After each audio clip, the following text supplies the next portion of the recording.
This program is sponsored by Bet's Gold Coin. Join us for family-friendly dining. Hello there, my name is Bob Borchard, coming to you from Old Town Mariposa and the historic Mariposa Hotel. And I have with me today a new young friend, Nicola Lercari. Correct. And Nicola is a PhD professor, educator at UC Merced. Correct, yeah. And Nicola discovered Mariposa, and I ran into him at a meeting and at the campus. So, can you tell me a little bit about yourself?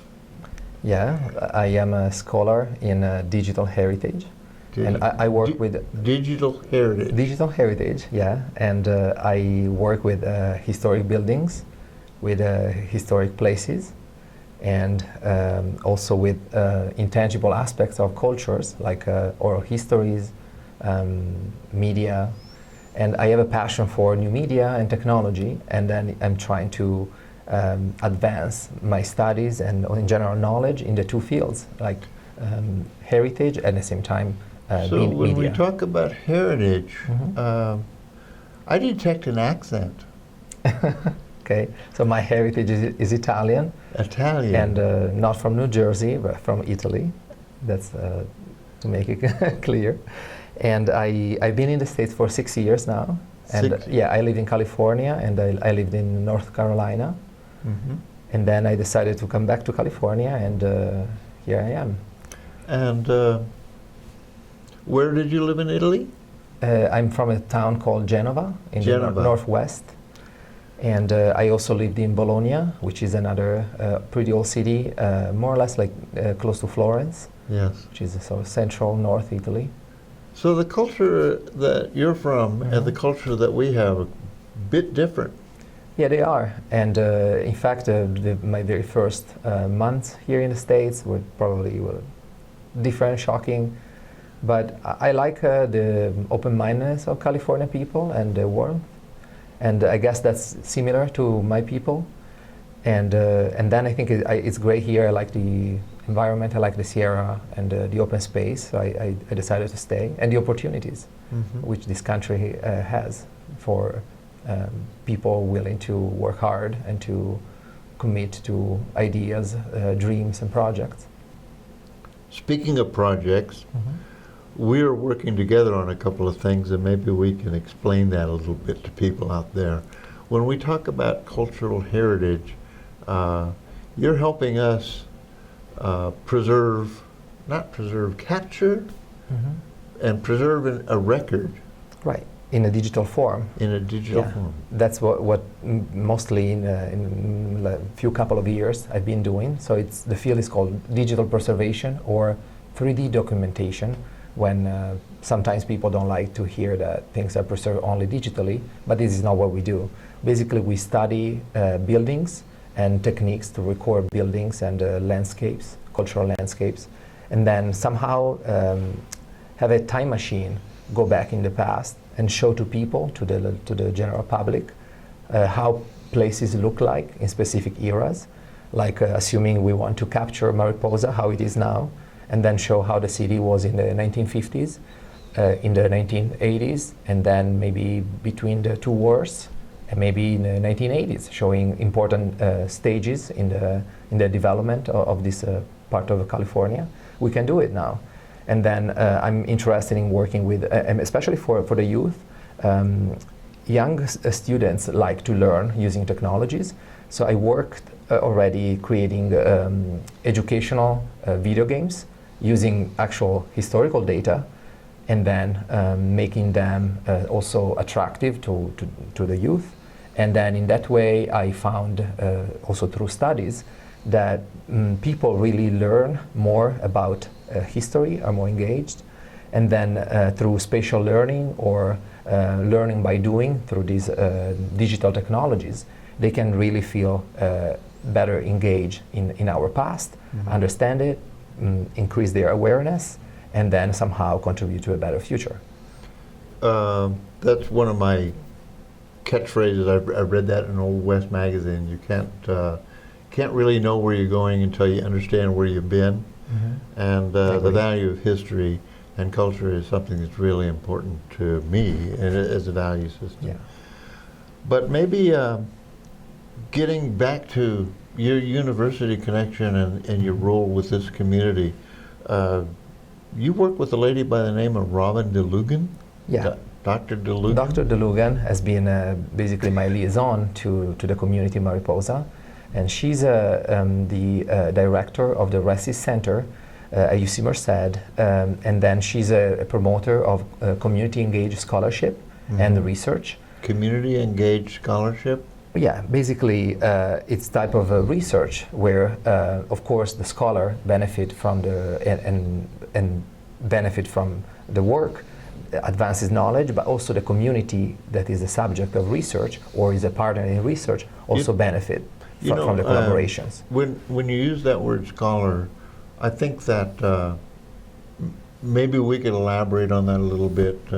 We have junior colleges down in Merced. We have the state university system in Turlock, and of course we have Fresno State, famous Fresno State Bullfrogs, or Bulldogs. Bulldogs. Yeah. At any rate, I did that for the benefit of all my Fresno State fans. Good. But the reality is that we have scholars at a whole different level with the UC Merced in our area. We have PhD candidates that are your students that are working on projects in Mariposa. Yeah, so I mean, I think the great impact of UC Merced is because it's really bringing people like me from everywhere in the world here, at just like 35 miles from Mariposa. And then, so this diversity we have down there in terms of interest and skills and capacity to bring funding, support student, and create new collaboration I think is making already a change. Of course, the change couldn't be made at day one when UC Merced opened in 2005 or the previous years. It's a slow process, and then there is a lot of things we still have to do to set up our operations.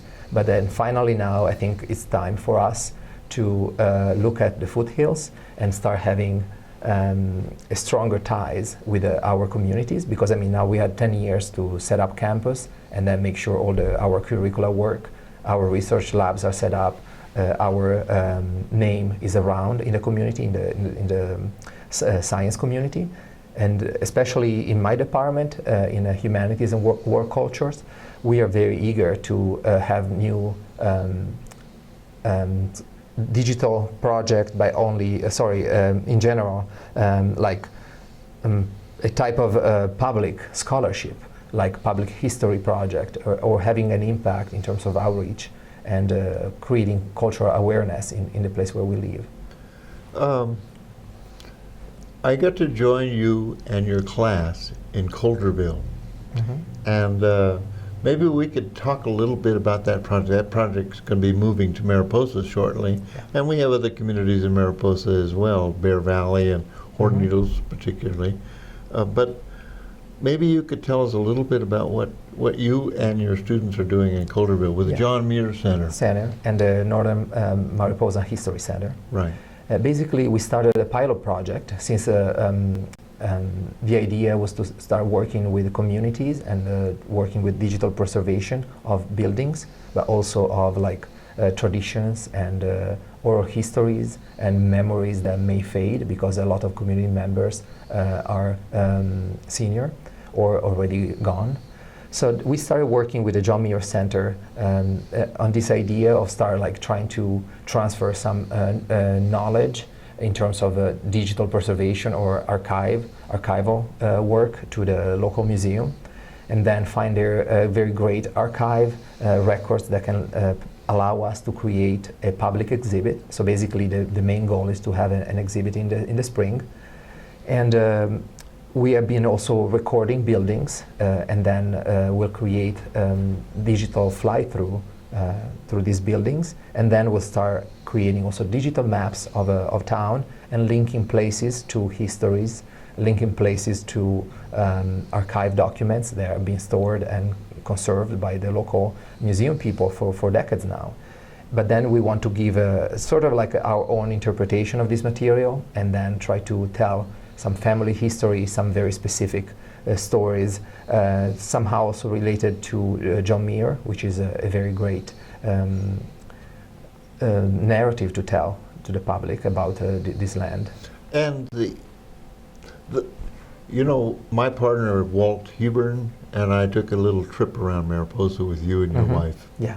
Last spring. Yeah, it was in the spring. And that's when you exposed us to a couple of really, I think, challenging ideas. The first one, of course, was the idea of cultural tourism and raising cultural awareness.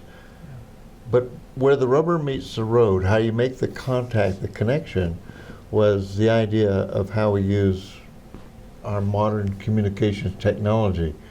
Apps. That's a kind of a word that isn't part of most people's vocabulary yet. Yeah, I mean, cultural tourism is is nothing new, and then Mariposa County is benefiting from tourism. The idea is to use digital media to make culture and places and memories more accessible to people. And for instance, we are now trying to create a digital app for cell phones. Where explain what a digital app is.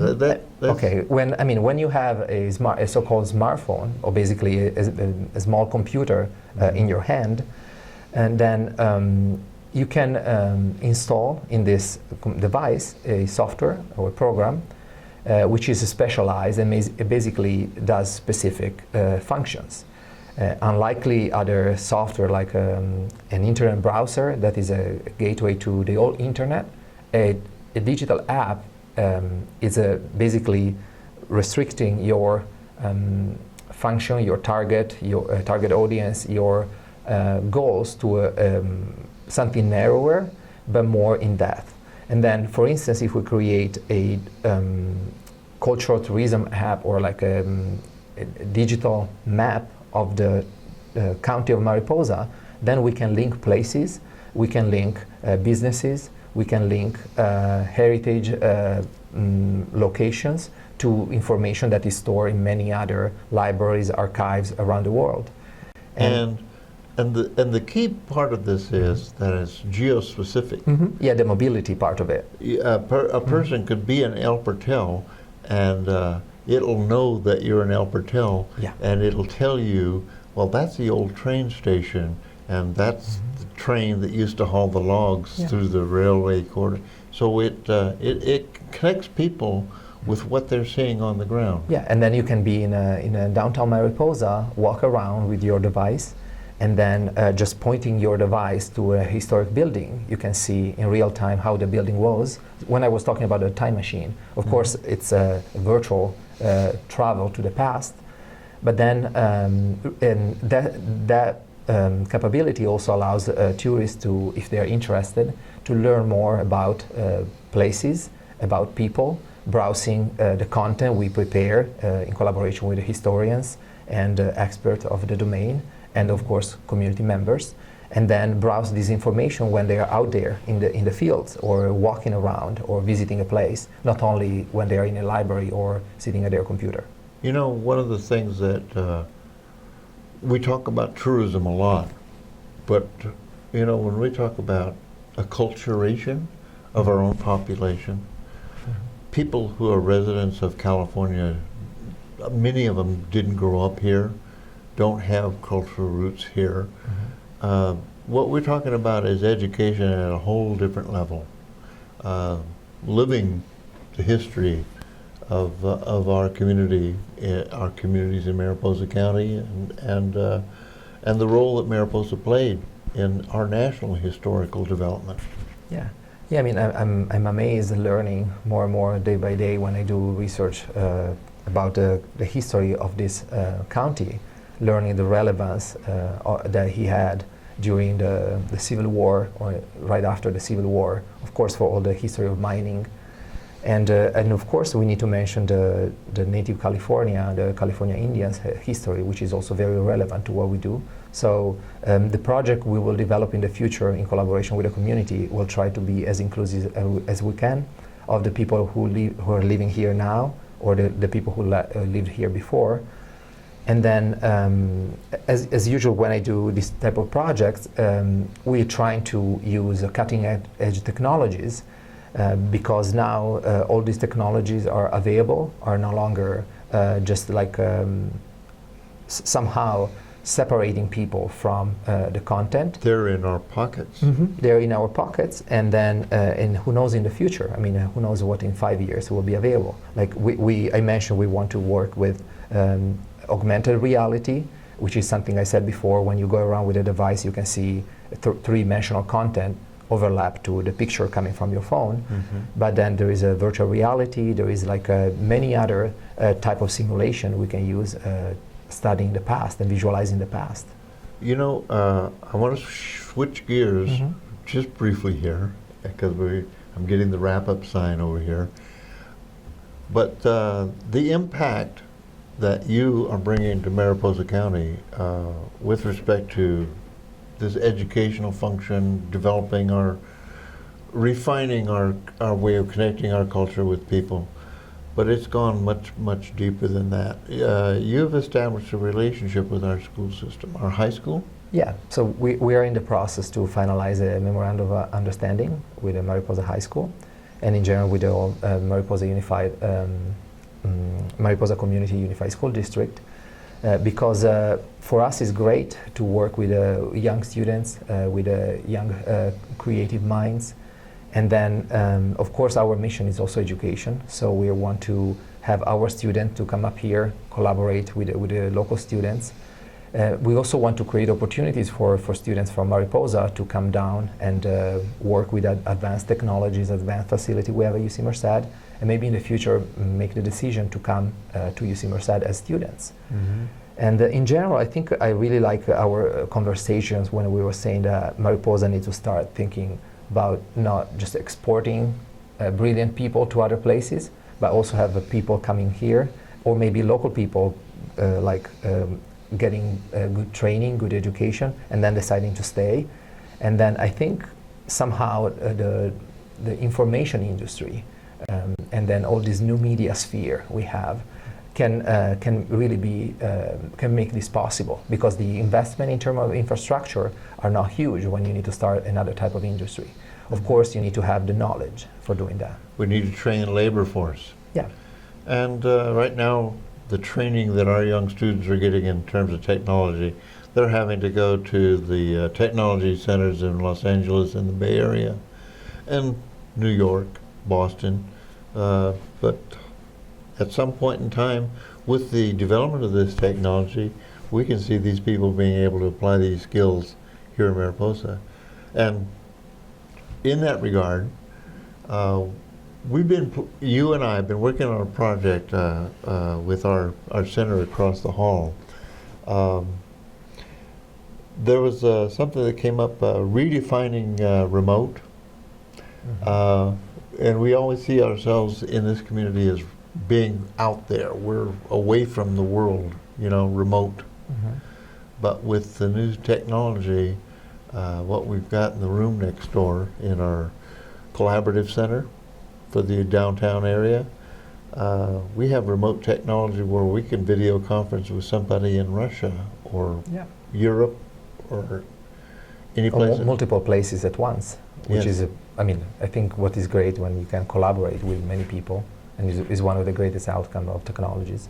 And I guess, I think as long as you have a decent internet connection, like a broadband connection, fast speed, that already creates opportunities, because then you can really connect people. And of course then the content is already here. The rich cultural environment of Mariposa.